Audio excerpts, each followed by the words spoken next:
Series में हम बात कर रहे हैं about the weirdest ways to die with a scientific explanation to it. तो चलिए शुरू करते हैं।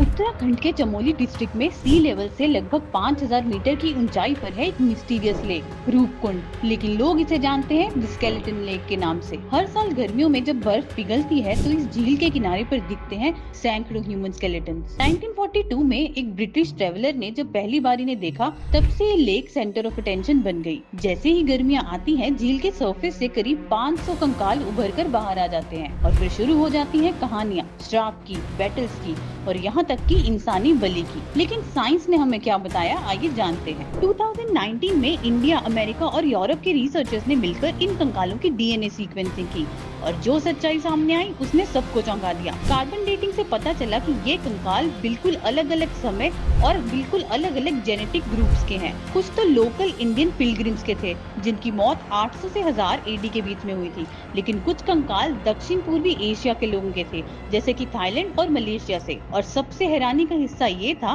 कि कुछ कंकालों का डीएनए ग्रीस और यूरोप के लोगों से मिलता है। If that was not enough, carbon dating से ये भी पता चला कि इन अलग अलग ग्रुप्स की मौतें सैकड़ों साल के गैप्स में हुई थी, यानी कि रूपकुंड में ऐसी घटना एक बार नहीं बल्कि हिस्ट्री में कई बार हो चुकी है। लेकिन इन सभी के बीच एक बात कॉमन थी, इन सब की मौत सिर पर किसी भारी चीज के गिरने से हुई थी। रिसर्चर्स का ये मानना है कि ये लोग मारे गए थे किसी हैवी हेलस्टॉर्म में, यानी कि आसमान से अचानक क्रिकेट बॉल के साइज के बड़े ओले गिरे थे, जिससे कि उन सब की सडन डेथ हो गई। अब ये लोग पिलग्रिम्स थे, एक्सप्लोरर्स थे या किसी एक्सपीडिशन का हिस्सा थे, ये तो मिस्ट्री ही है। लेकिन साइंटिफिकली ये लोग किसी भयंकर वेदर फिनोमेना का शिकार बने, क्योंकि nature is the strongest force we know of.